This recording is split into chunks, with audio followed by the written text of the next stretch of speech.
Tokoh adat dan LSM anti korupsi dukung kejar ritual proses kasus korupsi. Para tokoh adat dan lembaga anti korupsi Kota Tual dan Maluku Tenggara memberikan apresiasi dan dukungan kepada Kejaksaan Negeri Tual menjalankan proses penegakan hukum, terutama mengenai pemberantasan korupsi. Pernyataan dukungan ini disampaikan oleh tokoh adat Patasiwa Patalima Raja Tual Jafar Tamher bersama Ketua Lembaga Anti Korupsi Maluku Tenggara Tony Rahabaf saat melakukan pertemuan dalam kunjungan langsung ke kantor Kejaksaan Negeri Tual dan bertemu dengan Kajari Tual pada beberapa waktu lalu.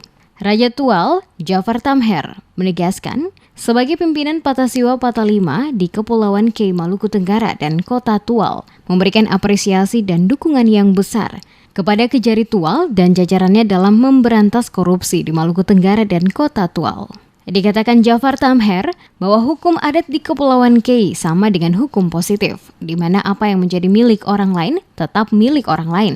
Begitu juga apa yang menjadi milik sendiri tetap menjadi milik sendiri. Selaku Raja Tual, dirinya menolak pernyataan sejumlah raja yang mengutuk aksi demo sejumlah pemuda Maluku Tenggara yang melakukan aksi demo di Kejaksaan Tinggi Maluku beberapa pekan lalu. Ia meminta semua raja di Kepulauan K harus lebih arif dan bijaksana serta netral melaksanakan tugas pokok sebagai raja. Selain itu juga kepada seluruh elemen masyarakat baik Tual maupun Maluku Tenggara agar dalam menyampaikan aspirasi berupa dugaan korupsi, kiranya disampaikan secara baik dalam dialog jika dimungkinkan, bukan dengan cara melakukan aksi demo yang dapat berujung anarkis. Sementara itu, Ketua Lembaga Anti Korupsi Maluku Tenggara, Tony Rahabaf, mengatakan bahwa pihaknya memberikan dukungan kepada Kejaksaan Negeri Tual di bawah kepemimpinan Kajari Tual Diki Darmawan yang dinilai cukup baik sejak menjabat Kajari Tual kurang lebih 8 bulan. Telah banyak menyelesaikan berbagai kasus korupsi termasuk korupsi dana desa. Itu saya support dan sangat bagus, luar biasa Kejari Tual. Dia baru tugas tapi sudah 8 kasus yang ditangani dan itu pada dik semua.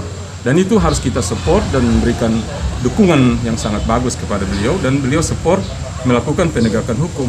Karena kemarin saya diskusi dengan beliau, harus berani kalau korupsi seperti dana-dana bencana, COVID ini misalnya.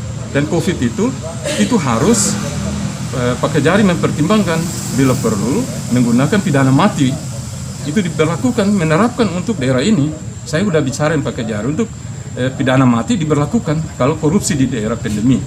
Sementara itu, Kejari Tual, Diki Darmawan, mengatakan pihaknya menyambut baik dukungan dan apresiasi yang diberikan oleh Raja Tual dan Lembaga Anti Korupsi Maluku Tenggara kepada jajaran Kejaksaan Negeri Tual dalam pemberantasan kasus-kasus korupsi yang terjadi di wilayah hukum Kejari Tual.